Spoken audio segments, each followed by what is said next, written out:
Hi students, welcome to IQ academy.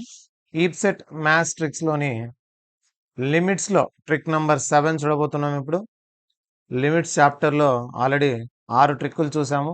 లిమిట్స్లోని trick 7 చూడబోతున్నాం. So question ఎటువంటి ఫామ్లో ఉంటే ఈ ట్రిక్ను వాడతామంటే limit extends to 0 secant ax minus secant bx divided by secant px minus secant qx. ఈ ఫామ్లో కనుక ఏదైనా క్వశ్చన్ కనిపిస్తే అన్ని సీకెంట్లు ఉండి ఏబిసిడి కానీ ఏబిపిక్యూ కానీ ఇలా దీని కోఎఫిషియంట్స్ ఉంటాయి ఎక్స్కు. అప్పుడు డైరెక్ట్గా దీని ఆన్సర్ ఏం రాయొచ్చు అంటే a square minus B square by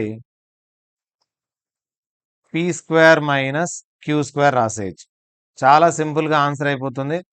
ఇటువంటి క్వశ్చన్ కానీ ఎప్పుడన్నా వస్తే జస్ట్ 5 సెకండ్స్లో ఆన్సర్ ఇచ్చేయచ్చు. ఎటువంటి క్వశ్చన్ అంటే లిమిట్ ఎక్స్టెండ్స్ టు 0 ఉండి అన్ని సీకెంట్లలో ఉంటాయి క్వశ్చన్లు. For example secant 4x minus secant 3x by secant 5x minus secant 2x ఇలా ఉందనుకోండి క్వశ్చన్. దీన్ని ఏం చేయాల్సిన అవసరం లేదు. సీకెంట్ను కాస్ట్లో రాసుకొని ఎల్సిఎం చేసి ఫార్ములాస్ యూజ్ చేసి ట్రిగ్నోమెట్రిక్ ఫార్ములాస్ ఇవన్నీ యూజ్ చేయకుండానే డైరెక్ట్గా లిమిట్స్ కూడా ఫార్ములాస్ యూజ్ చేయకుండానే direct answer A square minus B square by P square minus queue square.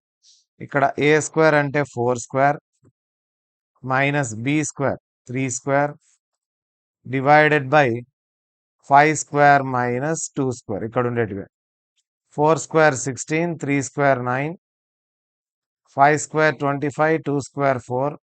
Subtract చేస్తే 7 డివైడెడ్ బై 21 అవుతుంది. క్యాన్సిలేషన్ చేసుకుంటే 1/3. ఇలా ఈజీగా జస్ట్ 5 సెకండ్స్లోనే క్యాల్కులేషన్ కూడా మైండ్లో చేసుకోవచ్చు. 4 స్క్వేర్ 16 మైనస్ 9 7, 25 మైనస్ 4 21, 1/3 అవుతుంది. ఇలా ఫాస్ట్గా మీరు క్యాల్కులేషన్స్ చేసేయచ్చు. లిమిట్ ఎక్స్టెండ్స్ టు 0 ఉండి క్వశ్చన్ అంతా సీకెంట్స్లో ఉంటే, ఒకవేళ కాస్ట్లో ఉంటే 1/కాస్ట్లో ఉంటే సీకెంట్లో మార్చుకోవాలి. క్వశ్చన్ సీకెంట్లో ఉంటే సీకెంట్లోనే secant 7x minus secant 3x by secant 5x minus secant 4x ఉందనుకోండి.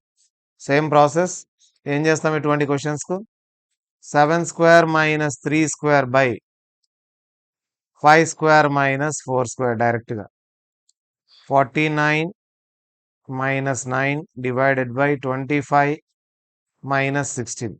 So the answer is 40 divided by 25లో 16 తీసేస్తే 9. ఈ విధంగా చాలా ఈజీగా మనం ఈ లిమిట్ క్వశ్చన్, ఇటువంటి టైప్ ఆఫ్ లిమిట్లో ఉండే క్వశ్చన్ను మనం చిన్న ట్రిక్తోనే సాల్వ్ చేసేయచ్చు. సో ఇది ఎప్పుడైనా ఎంసెట్లో వచ్చినప్పుడు క్వశ్చన్ డైరెక్ట్గా a square minus B square by P square minus queue square formula use చేసుకుంటే వచ్చేస్తుంది. ఇటువంటి మరిన్ని ట్రిక్స్ కోసం ఐక్యూ అకాడమీ ఛానల్ను లైక్ చేయండి, షేర్ చేయండి, సబ్స్క్రైబ్ చేయండి.